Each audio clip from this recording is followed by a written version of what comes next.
2 ദിവസം മുമ്പ് ഒരു സഹോദരൻ സംശയം ചോദിച്ചുകൊണ്ടൊരു വോയിസ് അയച്ചു. ആ വോയിസിൽ 2 സംശയങ്ങളാണ് അദ്ദേഹത്തിനുള്ളത്. ഒന്ന്, ഗർഭിണിയായ ഭാര്യയെ ത്വലാഖ് ചെല്ലാൻ പറ്റുമോ? 2, നിക്കാഹ് കഴിഞ്ഞ് പിറ്റേ ദിവസം വിദേശത്തേക്ക് പോയ ഒരു ചെറുപ്പക്കാരൻ ഗൾഫിലെത്തിയതിന് ശേഷം താൻ നിക്കാഹ് ചെയ്ത പെണ്ണിനെ ഫോണിൽ വിളിച്ചിട്ട് അവൾ സംസാരിക്കാനും ഒന്നിനും തയ്യാറാകുന്നില്ല, അവൾക്ക് ഈ ബന്ധം താല്പര്യമില്ല, അതുകൊണ്ട് ത്വലാഖ് ചൊല്ലുകയാണ്. അങ്ങനെ ത്വലാഖ് ചൊല്ലുമ്പോൾ കൊടുത്ത മഹറിൻ്റെ വിധി എന്താണ്? ഈ 2 ചോദ്യമാണ് ചോദിച്ചത്. ഞാൻ ഈ ചോദ്യത്തിൻ്റെ മസ്അല പറയാനല്ല ഇത് പറഞ്ഞത്. ഈ ചോദ്യങ്ങളുടെ ഉത്തരമോ അതിൻ്റെ മസ്അലയോ അല്ല, മറിച്ച് ഈ 2 ചോദ്യം ചോദിച്ചതിൻ്റെ പിന്നിലെ ഒരു പാശ്ചാത്തലമുണ്ട്. അതാണ് നമ്മളെ ചിന്തയെ ഉണർത്തേണ്ടത്. തൻ്റെ കുഞ്ഞിനെ ഗർഭം ചുമക്കുന്ന, തൻ്റെ പൊന്നു കുഞ്ഞിനെ ഗർഭം ചുമക്കുന്ന തൻ്റെ ഇണയെ ത്വലാഖ് ചെല്ലണമെന്ന് ഒരു ചെറുപ്പക്കാരൻ ഉദ്ദേശിക്കുന്നുവെങ്കിൽ അവിടെ നടക്കുന്ന ഗുരുതരമായ പ്രശ്നങ്ങൾ എന്താണ്?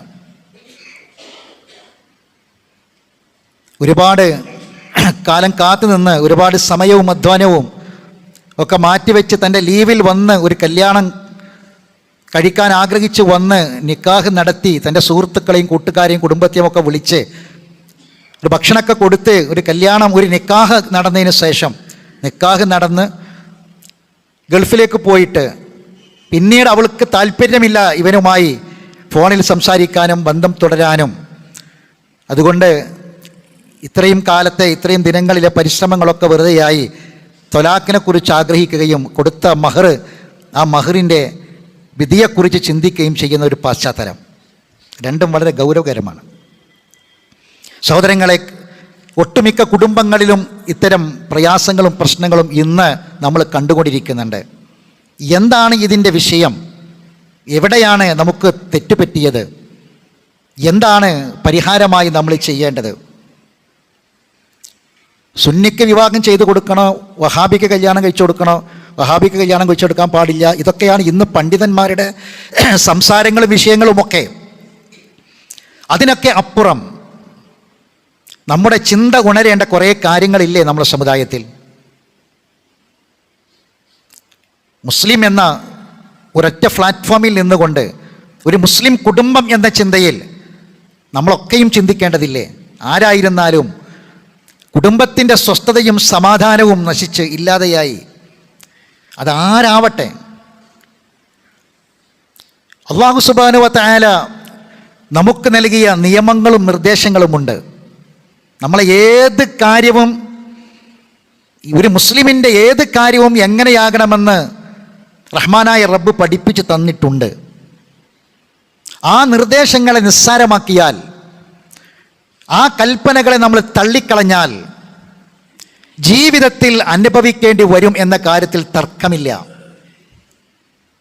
ഏതൊരു കുടുംബത്തിൻ്റെ ഏതൊരു പ്രശ്നം നിങ്ങൾ എടുത്തു നോക്കി, അതിനെപ്പറ്റി നിങ്ങളൊരു പഠനം നടത്തിയാൽ ആ കുടുംബത്തിൽ ഏതോ ഒരു കാര്യം, അള്ളാഹു പറഞ്ഞ ഏതോ ഒരു വിഷയത്തെ ഒന്നുകിൽ തള്ളിക്കളഞ്ഞിട്ടുണ്ടാകും, അല്ലെങ്കിൽ അതിനെ നിസ്സാരമാക്കിയിട്ടുണ്ടാകും. ഇത് നമുക്ക് കാണാൻ കഴിയുന്ന ഒരു യാഥാർത്ഥ്യമാണ്. റസൂലുള്ളാഹി സ്വല്ലല്ലാഹി അലൈഹി വസല്ലം പറഞ്ഞത്, നിക്കാഹ് എന്ന് പറഞ്ഞാൽ, കല്യാണം എന്നൊക്കെ പറയുന്നത്, ദാമ്പത്യ ജീവിതം എന്നൊക്കെ പറയുന്നത്, അത് നാട്ടിലിങ്ങനെ നടക്കുന്ന ഒരു ഏർപ്പാടായിട്ട് കാണേണ്ടതല്ല.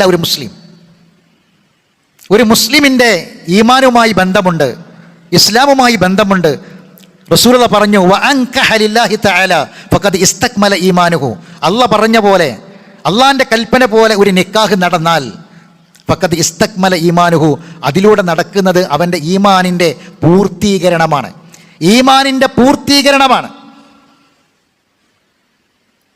ഈ മതത്തിൻ്റെ ആശയങ്ങളെ പകുതിയാക്കിയാൽ റസൂലുള്ളാഹി പറയാ, വിവാഹത്തിൽ പകുതിയുണ്ട്, പകുതിയിൽ അള്ളാഹനെ സൂക്ഷിക്കുക, ബാക്കി. വേറൊരു ഹദീസിൽ 2/3 ഭാഗം, 3 2 ഭാഗം വിവാഹത്തോടെ സംരക്ഷിക്കപ്പെട്ടു ഈ ദീനിൻ്റെ, ബാക്കി ഒരു ഭാഗത്തിൽ അള്ളാഹനെ സൂക്ഷിക്കട്ടെ എന്നാണ്. എന്താണ് ഈ പറഞ്ഞതിൻ്റെ എത്രമാത്രം വലിയതാണ്. തലാഖിനെ നിസ്സാരമായി കണക്കാക്കുന്ന ആളുകൾ. റസൂലുള്ളാഹിൻ്റെ കാലത്ത് ഒരു സംഭവമുണ്ടായി. ഒരു പെണ്ണ് പരാതി പറഞ്ഞ് റസൂലുള്ളാഹിന്റെ അടുക്കൽ വന്നു. എന്താ വിഷയം? ലിഹാറാണ്. എന്താ ലിഹാർ? ലിഹാർ എന്ന് പറഞ്ഞാൽ ഒരു പെണ്ണിനോട് ആണിന് എന്തെങ്കിലും ദേഷ്യം തോന്നുമ്പോൾ നീ എനിക്കെൻ്റെ ഉമ്മയെപ്പോലെയാണെന്ന് പറയാ, നീ എനിക്കെൻ്റെ ഉമ്മയെപ്പോലെയാണ് എന്ന് പറയാം. അതാണ് ലിഹാർ എന്ന് പറഞ്ഞാൽ നമ്മൾ തമ്മിൽ ഒരു ബന്ധമില്ല. ഈ വിഷയത്തിൻ്റെ ഗൗരവം റസൂലുള്ളാഹിന്റെ അടുക്കൽ വന്ന് പരാതി പറഞ്ഞ ഈ പെണ്ണിൻ്റെ ഖദ് സമിഅ അല്ലാഹു ഖൗലല്ലതി തുജാദിലുക ഫീ സൗജിഹാ, തൻ്റെ ഭർത്താവിൻ്റെ വിഷയത്തിൽ പരാതി പറഞ്ഞ് റസൂലേ, താങ്കളെ മുന്നിൽ വന്ന ഈ പെണ്ണിൻ്റെ സംസാരം ഖദ് സമിഅ അല്ലാഹ്, അല്ലാഹ് കേട്ടിട്ടുണ്ട്. ആ സംസാരം ചെറിയ കാര്യമല്ല, അല്ലാഹു കേട്ടിട്ടുണ്ട്. ആയത്തിറങ്ങാണ്.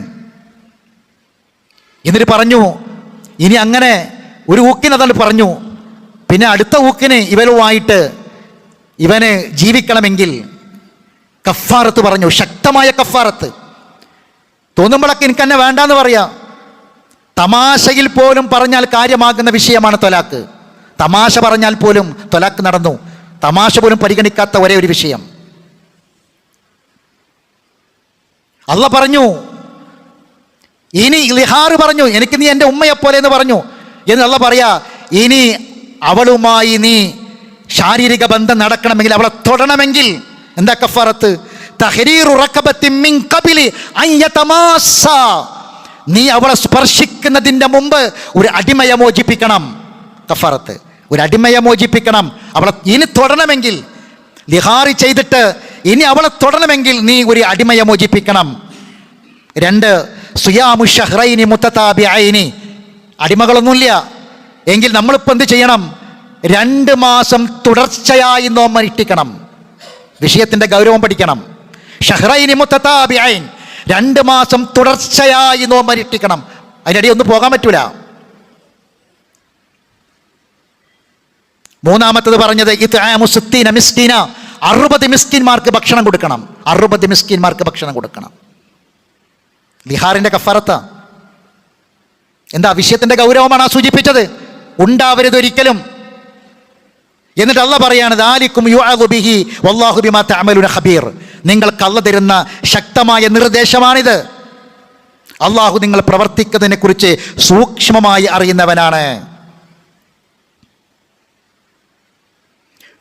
ശക്തമായ നിർദ്ദേശങ്ങളും ഉപദേശങ്ങളും പറയുന്ന വിഷയം ഖുർആൻ നിങ്ങളൊന്ന് പരിശോധിച്ച് നോക്കേണ്ടി.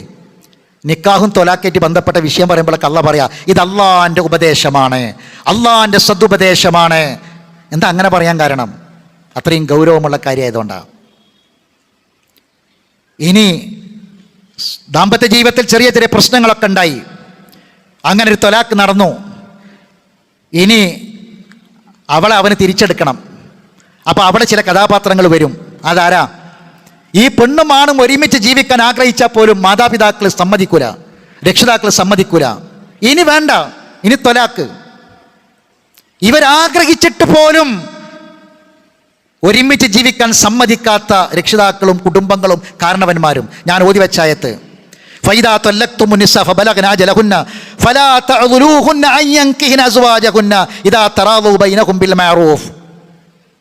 നല്ല നിലക്ക് പരസ്പരം തൃപ്തിപ്പെട്ടുകൊണ്ട് നല്ല നിലക്ക് അവർ ജീവിക്കാൻ ആഗ്രഹിക്കുമ്പോൾ, ആ ജീവിക്കാൻ ആഗ്രഹിക്കുന്ന ദമ്പതിമാർക്കിടയിൽ നിങ്ങൾ ഒരിക്കലും തടസ്സമുണ്ടാക്കരുത്. ഖുർആന്റെ ആയത്താ, തടസ്സമുണ്ടാക്കരുത്. നിങ്ങളൊരു തടസ്സമായിട്ട് നിൽക്കരുത്. ചെറിയ പ്രശ്നം, പെണ്ണിൻ്റെ വാപ്പാൻ്റെ ഈഗോ, ചെക്കൻ്റെ ഉമ്മാൻ്റെ ഈഗോ ഈ മക്കളെ ജീവിതത്തെ ബാധിക്കാൻ പാടില്ല. ഇത് റഹ്മാനായ റബ്ബിൻ്റെ വഹയ, കൽപ്പനയാണ്. അങ്ങനെ തടസ്സം നിൽക്കുന്നു പലരും. എന്ന് അല്ലാഹ് പറയാ, ദാലിക യുഅദു ബിഹി, ഇത് നൽകപ്പെടുന്ന ഉപദേശമാണ്. ആർക്ക്? മൻ കാന യുഅ്മിനു ബില്ലാഹി വൽ യൗമിൽ ആഖിർ, അല്ലാഹുവിലും അന്ത്യദിനത്തിലും വിശ്വസിക്കുന്നുവെങ്കിൽ നിങ്ങൾ. ദാലികും അസ്കാലക്കും, അതാണ് നിങ്ങൾക്ക് മാന്യത. വഅത്ഹർ, ഏറ്റവും പരിശുദ്ധമായതും അതാണ്. മാന്യത എന്ന് പറഞ്ഞാൽ അതാണ്. ആ കുട്ടികൾ ജീവിക്കട്ടെ. നമ്മളെ ഈഗോ അല്ലെങ്കിൽ നമ്മളെ പറഞ്ഞു, നമ്മൾ അങ്ങോട്ട് പറഞ്ഞു, വർത്താനം ഉണ്ടായി, ഇനിയിപ്പോൾ അത് വേണ്ട എന്തായിരുന്നാലും എന്ന് പറയരുത്. നമ്മുടെ വാശിക്ക് വേണ്ടി ആ മക്കളെ ജീവിതം നശിപ്പിക്കരുത്. നിങ്ങൾ മാന്യന്മാരാണെങ്കിൽ അവർ ദാമ്പത്യ ജീവിതം നയിക്കാൻ അനുവദിക്കുകയാണ് വേണ്ടത്. വല്ലാഹു യഅലം വഅൻതും ലാ തഅലമുൻ, എല്ലാം അറിയുന്നത് അല്ലാഹുവാണ്, നിങ്ങൾക്കതിനെക്കുറിച്ചൊന്നും അറിയില്ല എന്ന് പറഞ്ഞിട്ടാണ് ആയത്ത് അവസാനിക്കുന്നത്. ഗൗരവമുള്ള ഉപദേശങ്ങളും നിർദ്ദേശങ്ങളും. സൂറത്ത് ത്വലാഖ്, പരിശുദ്ധ ഖുർആനിലെ ഒരു അധ്യായമാണ് സൂറത്ത് ത്വലാഖ്. എപ്പോൾ ത്വലാഖ് ചൊല്ലണം, എപ്പോൾ ത്വലാഖ് ചെല്ലാൻ പാടില്ല, എന്താണ് ത്വലാഖ്, ത്വലാഖിൻ്റെ ഘട്ടങ്ങൾ എന്തൊക്കെയാണ്, ഇതൊക്കെ പറയുന്നിടത്ത് അള്ളാഹ് പറയാണ് അവസാനം ഇനി ത്വലാഖിൻ്റെ ഘട്ടങ്ങളൊക്കെ കഴിഞ്ഞു, വേർപിരിയണം എന്ന് തീരുമാനിച്ചാൽ സാക്ഷികൾ വേണം. അങ്ങനെ ആ സാക്ഷികളെക്കുറിച്ച് പറഞ്ഞതിന് ശേഷം അള്ളാഹ് പറയാ ദാലിക്കും യുഅദു ബിഹി, ഈ പറഞ്ഞ തലാഖിന്റെ നിയമങ്ങളെല്ലാം അള്ളാഹ് നൽകുന്ന ഉപദേശമാണ്. മൻകാന യുഅ്മിനു ബില്ലാഹി വൽ യൗമിൽ ആഖിർ, അള്ളാഹുവിലും അന്ത്യദിനത്തിലും വിശ്വാസമുള്ളവരാണ് നിങ്ങളെങ്കിൽ, വമൻ യത്തഖില്ലാഹ യജ്അൽ ലഹു മഖ്റജ, അള്ളാഹനെ സൂക്ഷിക്കുകയാണെങ്കിൽ അള്ളാഹു ഒരു മഖ്റജ് നിങ്ങൾക്ക് കാണിച്ചു തരും എന്നുള്ളത് പറഞ്ഞു. അപ്പോൾ ശക്തമായ നിർദ്ദേശങ്ങൾ കിട്ടിയ സ്ഥലമാണ്, വിഷയമാണിത്. ആർക്കൊക്കെ? എല്ലാവർക്കും ഇതുമായി ബന്ധപ്പെടുന്ന. ഇപ്പോൾ ഭർത്താവ് ഉപദേശിക്കണം ആരെ? ഭാര്യയെ. ഭർത്താവ് ഭാര്യയെ ഉപദേശിക്കണം. തഖാഫൂന നുശൂസഹുന്ന ഫഇദൂഹുന്ന, അനുസരണക്കേട്, തൻ്റെ പെണ്ണിൽ അനുസരണക്കേട് ഭയക്കുന്നുവെങ്കിൽ നീ അവളെ ഉപദേശിക്കണം. എപ്പോൾ ഉപദേശിക്കാനല്ല.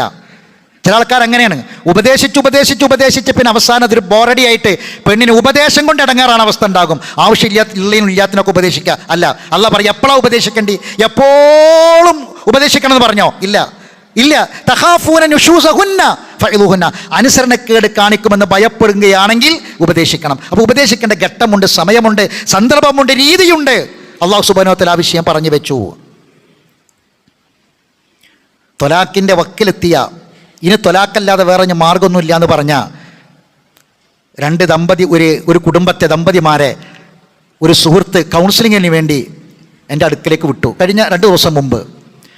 അപ്പോൾ അവരുമായി സംസാരിച്ചപ്പോൾ അവർക്ക് ത്വലാഖ് ഇനി വേറെ ഒന്നുമില്ല, എല്ലാം അടഞ്ഞു, ഇനി തീരുമാനമൊന്നുമില്ല ത്വലാഖ് തന്നെ. അപ്പോൾ ആ കുടുംബത്തെ സ്നേഹിക്കുന്ന, ആ കുടുംബം നല്ലവണ്ണം മുന്നോട്ട് പോകണമെന്ന് ആഗ്രഹിക്കുന്ന ഒരാൾ ഒരു ശ്രമം കൂടി നടത്തി നോക്കിയെന്ന് പറഞ്ഞിട്ട് പറഞ്ഞയച്ചു. അവരുമായി സംസാരിച്ചപ്പോൾ അവരോരോരുത്തരും ഒറ്റക്കിരുത്തി അവരുടെ വിഷയങ്ങൾ സംസാരിച്ചപ്പം മനസ്സിലായ കാര്യം എന്താ അറിയോ? ദാമ്പത്യ ജീവിതത്തിൻ്റെ ഒരു പ്രശ്നങ്ങളും അവർക്കില്ല. സഹോദരങ്ങൾ, ഓരോ കുടുംബത്തിൽ ഓരോ പ്രശ്നങ്ങളാണ് വരിക. അള്ളാഹു അവിടെയൊക്കെയും നിർദ്ദേശം നൽകിയിട്ടുണ്ട്. ഇവിടുത്തെ പ്രശ്നം എന്താണെന്ന് അറിയുങ്ങൾ? സാമ്പത്തികമായ ചില പ്രയാസങ്ങളാണ്.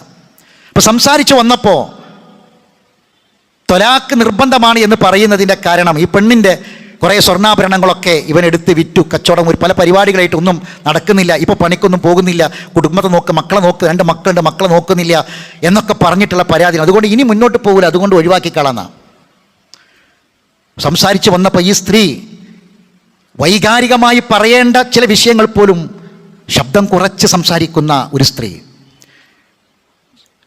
സ്വാഭാവികമായും ശബ്ദം ഉയർന്ന് വൈകാരികമായി പറയേണ്ട വിഷയങ്ങൾ വരെ പതിഞ്ഞ സ്വരത്തിൽ ശബ്ദം താഴ്ത്തി പറയുന്നൊരു പെണ്ണ്. ഞാൻ ആ സുഹൃത്തിനോട് പറഞ്ഞു, ഇങ്ങനെ ഒരു പെണ്ണ് ഇങ്ങനെ നിങ്ങളെ പ്രസൻറ്റിലാണ് സംസാരിക്കുന്നത്, ഇങ്ങനെ തന്നെയാണ് എപ്പോഴും സംസാരം. അവളെ സംസാരം അങ്ങനെ തന്നെയാണ് എങ്കിൽ അതൊരു വലിയ സമ്പത്താണത്. ഇത്രയും പ്രശ്നങ്ങൾ ഉണ്ടായിട്ട് പറഞ്ഞു ബോധ്യപ്പെടുത്തി കൊടുത്തപ്പോൾ വന്നത് 2 വാഹനത്തിലായിട്ടാണ് വന്നത്. അവർ തിരിച്ചു പോകുമ്പോൾ ഒരുമിച്ചൊരു വാഹനത്തിൽ, ഒരു ബൈക്കിൽ 2 പേരും ഒരുമിച്ച് പോയി. എന്താ കാരണം എന്നറിയോ? 2 പേരും നിൽക്കുന്നത് ഭൗതികമായ വിഷയങ്ങളിൽ മാത്രമാണ്. ഭർത്താവിന് പറയാനുള്ളത്, ഞാൻ ഒരുപാട് ശ്രമങ്ങൾ നടത്തി, ഒരുപാട് പരിപാടികൾ തുടങ്ങി, ഒക്കെ പരാജയപ്പെട്ടു പോവുകയാണ്, ഒന്നും ക്ലച്ച് പിടിക്കുന്നില്ല, ഒന്നും ശരിയാകുന്നില്ല, ഒന്നും നേരെ മുന്നോട്ട് പോകുന്നില്ല. ഇനിയിപ്പോൾ ഞാൻ ഇവർ പറയുന്ന പോലെ എന്തെങ്കിലും ചെറിയ പണിക്ക് പോയാൽ എനിക്ക് വലിയ ബാധ്യതകൾ തീർക്കാൻ കഴിയില്ല. അതുകൊണ്ട് വളരെ വലിയ മറ്റ് പല പരിപാടികൾക്കും വേണ്ടി ഞാൻ അതിൻ്റെ ലൈസൻസ് കിട്ടാൻ വേണ്ടിയിട്ട് സമർപ്പിച്ച് പലതും നടക്കുന്നുണ്ട്. അപ്പോൾ പരാതികൾ പരസ്പരം അങ്ങോട്ടും ഇങ്ങോട്ടുമുള്ളത് ഭൗതികമായ വിഷയങ്ങളിലാണ്. അവരോട് പറഞ്ഞു, നിങ്ങൾക്ക് 2 മക്കളുണ്ട്, ഒരു പെൺകുട്ടിയുണ്ട്, കല്യാണപ്രായമായ ഒരു പെൺകുട്ടിയാണ്, 9ാം ക്ലാസ്സിൽ പഠിക്കുന്ന ഒരു കുട്ടിയുണ്ട്. ആ കുട്ടി ഈ വിഷയം സംസാരിക്കാൻ പോകുന്നു എന്ന് പറഞ്ഞ സമയത്ത് പോലും ഉമ്മയോട് പറഞ്ഞത്, ഉപ്പയെക്കുറിച്ച് മോശമായി ഒന്നും പറയരുത് ഉമ്മ എന്നാണ് ഉമ്മയോട് പറഞ്ഞത്. അങ്ങനെ പറഞ്ഞൊരു മോള് വീട്ടിലുണ്ടെങ്കിൽ നിങ്ങൾ രണ്ടുപേരും ത്വലാഖിൻ്റെ വക്കിലെത്തി പിരിയാണെങ്കിൽ ഈ മക്കളെ ഭാവി എന്താ? ഈ രണ്ട് കുട്ടികളുടെ ഭാവി എന്തായിരിക്കും? ഈ മക്കൾക്ക് നിങ്ങളോട് അങ്ങേയറ്റത്തെ സ്നേഹം, നിങ്ങൾക്ക് അങ്ങോട്ടും സ്നേഹമുണ്ട്. പക്ഷെ നാളെ നിങ്ങൾ പിരിഞ്ഞു കഴിഞ്ഞാൽ ഈ മക്കളുടെ ഭാവി എന്തായിരിക്കും? നമ്മുടെ സമൂഹത്തിൽ കാണുന്ന പല അപജയങ്ങളുടെയും കാരണങ്ങൾ പിരിഞ്ഞുപോയ രക്ഷിതാക്കളൊക്കെയാണ്. ചെറിയ പ്രായത്തിലെ മക്കളെ വേറെയാക്കിയിട്ട് പിരിഞ്ഞുപോയ, ത്വലാഖ് ചൊല്ലി ഒഴിവാക്കി പിരിഞ്ഞു ജീവിക്കുന്ന കുടുംബങ്ങളിൽ ഒട്ടനവധി പ്രയാസങ്ങൾ ഉള്ളതായിട്ട് നമുക്ക് കാണാൻ കഴിയും. അപ്പം അതുകൊണ്ട് സഹോദരങ്ങളെ, നമ്മൾ എപ്പോഴും ചിന്തിക്കേണ്ട കാര്യം, അള്ളാഹു നമുക്ക് മക്കളെ തന്നു. രക്ഷിതാക്കൾ പ്രത്യേകം ചിന്തിക്കുക. നമ്മൾ കല്യാണം കഴിച്ചു കൊടുക്കുമ്പോൾ നല്ലോണം ആലോചിക്കണം ആർക്ക് നിക്കാഹ് ചെയ്ത് കൊടുക്കണം. ഒരു നിക്കാഹ് നടക്കുമ്പം ആ നിക്കാഹിനെ കുറിച്ച് ജീവിതത്തിൽ ഒരിക്കലും വേർപിരിയാത്ത വിധമുള്ള ബന്ധമായി ഊട്ടി ഉറപ്പിച്ചു കൊടുക്കണം. അള്ളാഹിൻ്റെ നാമത്തിൽ സ്വീകരിക്കുന്ന കരാറാണ്. പെൺകുട്ടികളുടെ രക്ഷിതാക്കളോട് പറഞ്ഞത് കുന്ന ഹിജാബം മിനന്നാർ, പെൺകുട്ടികളുണ്ടോ ആ പെൺകുട്ടികൾ നരകത്തിൽ നിന്ന് നിനക്ക് കാവലാണ് എന്ന് സന്തോഷ വാർത്ത അറിയിച്ച റസൂൽ സ്വല്ലല്ലാഹു അലൈഹി വസല്ലം. മൻ ആല ജാരിയതൈനി ഹത്താ തബ്ലുഗ അന വഹുവ ഹഖദാ ഫിൽ ജന്ന. രണ്ട് വിരലുകൾ ഇങ്ങനെ ചേർത്തിട്ട് അള്ളാഹിന്റെ ഹബീബ് പറഞ്ഞു, മൻ ആല ജാരിയതൈനി, ഒരു വാപ്പാക്ക് രണ്ട് പെൺകുട്ടികളെ റബ്ബ് കൊടുത്തിട്ടുണ്ടെങ്കിൽ, രണ്ട് പെൺകുട്ടികളെ കിട്ടിയാൽ അവരെ മാന്യമായി പോറ്റി വളർത്തിയാൽ ഞാനും അവന് സ്വർഗത്തിൽ പ്രകാരം, രണ്ട് വിരൽ ചേർത്തിട്ട് ഈ വിരലുകൾ എത്രമാത്രം അടുത്താണോ അതുപോലെയായിരിക്കും ഞാനും അവനും സ്വർഗത്തിൽ എന്ന് റസൂൽ പറഞ്ഞു. നരകത്തിൽ നിന്ന് കാവലാണെന്ന് പറഞ്ഞു. വളർന്നു വരുന്ന പെൺകുട്ടികൾ വാപ്പാക്ക് നരകത്തിൽ നിന്നുള്ള കാവലാണോ? അങ്ങനെയുള്ള പെൺകുട്ടികളാണോ വളർന്നു വരുന്നത്? നമ്മൾ ആലോചിക്കണം സഹോദരങ്ങളെ. വലിയ വാപ്പയാകണം, വാപ്പയില്ലെങ്കിൽ വലിയ വെല്ലിപ്പയാകണം, അല്ലെങ്കിൽ ഉപ്പയുടെ സഹോദരങ്ങളാകണം. അതിൻ്റെ തർത്തീബ് വരെ പറഞ്ഞു. എന്തിനാണത്? അത് കൃത്യമായ ധാരണയും ബോധവും ഉണ്ടാകണം. നന്നായി അന്വേഷിക്കണം.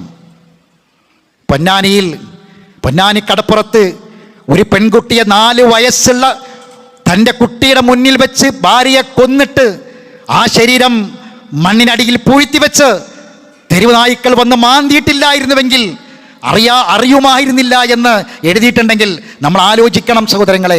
കല്യാണം കഴിച്ചു കൊടുക്കുമ്പോൾ നന്നായി ചിന്തിക്കണം. വാപ്പാരി ചിന്തിക്കണം, ആർക്കാണ് ഞാൻ വിവാഹം ചെയ്തു കൊടുക്കുന്നത്? അവൻ്റെ സ്വഭാവം എന്താണ്? കൂട്ടുകെട്ടെന്താണ്? അവൻ്റെ ചെയ്തികൾ എന്താണ്? പ്രവർത്തനങ്ങൾ എന്താണ്? കൃത്യമായി അറിഞ്ഞ് മനസ്സിലാക്കിയിട്ടല്ലാതെ വിവാഹങ്ങൾ നടക്കാൻ പാടില്ല. പ്രണയവിവാഹങ്ങൾ പ്രാണനെടുക്കുന്ന കാലമാണ്. പ്രണയവിവാഹങ്ങൾ പ്രാണനെടുക്കുകയാണ്, ജീവനുകൾ എടുക്കുകയാണ്. അങ്ങനെയുള്ള ഒട്ടനവധി, ഒന്നല്ല ഒറ്റപ്പെട്ട സംഭവങ്ങളല്ല, ഒട്ടനവധി സംഭവങ്ങൾ നമ്മുടെ മുന്നിൽ നടന്നുകൊണ്ടിരിക്കുന്നുണ്ട്. അതുകൊണ്ട് കരുതലോടെ ജാഗ്രതയോടെ നമ്മൾ മനസ്സിലാക്കേണ്ട വിഷയമാണ്. റസൂലുള്ളാഹി സ്വല്ലല്ലാഹു അലൈഹി വസല്ലം പറഞ്ഞു, ഫസ്സാലിഹാതു ഖാനിതാത്തുൻ ഹാഫിളാത്തുൽ ലൽഇബി ബിമാ ഹാഫിളല്ലാഹ്. ആരെയാണ് നിങ്ങൾ ആൺകുട്ടികൾക്ക് ഇണയായി കൊടുക്കേണ്ടത്? ആരെയാണ് നിങ്ങൾ ആൺകുട്ടികൾക്ക് ഇണകളാക്കി കൊടുക്കേണ്ടത്? നല്ല സദ്വൃത്തകളായ സ്വാലിഹാത്ത്, ഖാനിതാത്ത്, അനുസരണയുള്ള പെൺകുട്ടികൾ, അള്ള പവിത്രമായി സൂക്ഷിക്കുന്ന, അള്ള പവിത്രമാക്കിയ പെണ്ണിന്റെ സ്വകാര്യതയെ, പെണ്ണിന്റെ ചാരിത്രത്തെ ആ പവിത്രതയോടെ കാണുന്ന പെണ്ണ്. ഒരു കോടീശ്വരന് തൻ്റെ ചാരിത്രം 100 കോടിക്ക് വിറ്റ പെണ്ണിന്റെ വാർത്തയാണ് നമ്മൾ വായിച്ചത്. തൻ്റെ ചാരിത്രം 100 കോടിക്ക് വിറ്റിട്ട് ആ പെണ്ണ് പറഞ്ഞു, ഞാൻ എൻ്റെ ജീവിതം സൈഫാക്കി എന്ന്. ആലോചിക്കണം നമ്മൾ. ആ വാർത്തയാണ് കഴിഞ്ഞ ദിവസം നമ്മൾ വായിച്ചത്. പെണ്ണിൻ്റെ വിശുദ്ധി വിറ്റത്. ഒരു പെണ്ണിൻ്റെ വിശുദ്ധി 100 അല്ല, 1000 അല്ല, എത്ര കോടികൾക്കും അപ്പുറമാണ് ഒരു പെണ്ണിൻ്റെ വിശുദ്ധി. ബിമാ ഹഫിളല്ലാഹ്, അള്ളാഹു തന്ന വിശുദ്ധിയാണത്, അള്ളാഹു തന്ന പവിത്രതയാണത്. അതിന് വിലയിടാൻ പറ്റില്ല. ഖാനിതാത്തുൽ ബിമാ ഹഫിളല്ലാഹ് അള്ളാഹ് ഖുർആനിൽ പറഞ്ഞതാ. അപ്പൊ അങ്ങനെയുള്ള പെൺകുട്ടികളെ കണ്ടെത്തി കൊടുക്കണം. നമ്മളെ പെൺകുട്ടികൾക്ക് ഏത് തരത്തിൽ ആൺകുട്ടികളെ ആയിരിക്കണം? വങ്കിഹുൽ അയാമാ മിൻകും വസ്സാലിഹീന മിൻ ഇബാദിക്കും വഇമാഇക്കും. സ്വാലിഹീങ്ങളായ ആണ്, സ്വാലിഹീങ്ങളായ പെണ്ണ്. വങ്കിഹു, നിങ്ങൾ നിക്കാഹ് ചെയ്തു കൊടുക്കണം. അല്ലാഹ് പറഞ്ഞ് നിക്കാഹ് ചെയ്ത് കൊടുക്കണം എന്നല്ല, ആരെയായിരിക്കാം നിക്കാഹ് ചെയ്ത് കൊടുക്കുന്നത് എന്ന് പറഞ്ഞു. ഈ യഖൂലു ഫുഖറാ യുഗ്നിഹുമുല്ലാഹു മിൻ ഫദ്ലി. ദരിദ്രരാണെങ്കിൽ അല്ലാഹ് ഫദ്ല് കൊടുക്കും. ദരിദ്രരാണെങ്കിൽ അല്ലാഹ് ഫദ്ല് കൊടുക്കും. ദാരിദ്ര്യം എന്നത് സാമ്പത്തിക ദാരിദ്ര്യം മാത്രമാണെന്ന് കരുതണ്ട. സാമ്പത്തിക ദാരിദ്ര്യമല്ല ഇന്നത്തെ ദാരിദ്ര്യം. ഇന്നത്തെ ഏറ്റവും വലിയ ദാരിദ്ര്യം അതെന്താണെന്നറിയോ? അത് മനസ്സുഖത്തിൻ്റെ ദാരിദ്ര്യമാണ്, സമാധാനത്തിൻ്റെ ദാരിദ്ര്യമാണ്. എന്താണ് ഹിന? എന്താണ് ഐശ്വര്യം? ദാരിദ്ര്യത്തിൻ്റെ വിപരീതമാണ് ഐശ്വര്യം. എന്താണ് ഐശ്വര്യം? ഹിനൻ നഫ്സ്. ഹിനൻ നഫ്സാണ്, മാനസിക ഐശ്വര്യമാണ്. അവിടെയാണ് ഇന്ന് ദാരിദ്ര്യമുള്ളത്. അല്ലാഹ് പറയാ, സാലിഹാണോ ഖാനിത്താണോ അല്ലാഹ് പറഞ്ഞതുപോലെയാണോ എങ്കിൽ അല്ലാഹു തആല ഐശ്വര്യം നൽകുമെന്ന കാര്യത്തിൽ സംശയമില്ല. നമ്മളെന്താ പറഞ്ഞതെന്നറിയോ? നമ്മൾ പറയുന്നത് അങ്ങനത്തെ ഒന്നും കിട്ടാനില്ല എന്നാ, വെറുതെ പറയാ. എടക്കടപ്പുറത്ത് എല്ലാ ശനിയാഴ്ചയും എടക്കടപ്പുറം മദ്രസയിൽ ഖുർആൻ ക്ലാസ് നടക്കുന്നുണ്ട്. കഴിഞ്ഞ ശനിയാഴ്ച ഖുർആൻ ക്ലാസ് കഴിഞ്ഞപ്പോൾ ഖുർആൻ ക്ലാസിൻ്റെ അവസാനത്തിൽ ഒരു എഴുത്ത് തന്നു ഒരു സഹോദരൻ. എന്താണ് എഴുത്തെന്നറിയോ? ഒരു ഉമ്മാൻ്റെ എഴുത്താ. പ്രാർത്ഥിക്കണം. എന്തിനു പ്രാർത്ഥിക്കണം?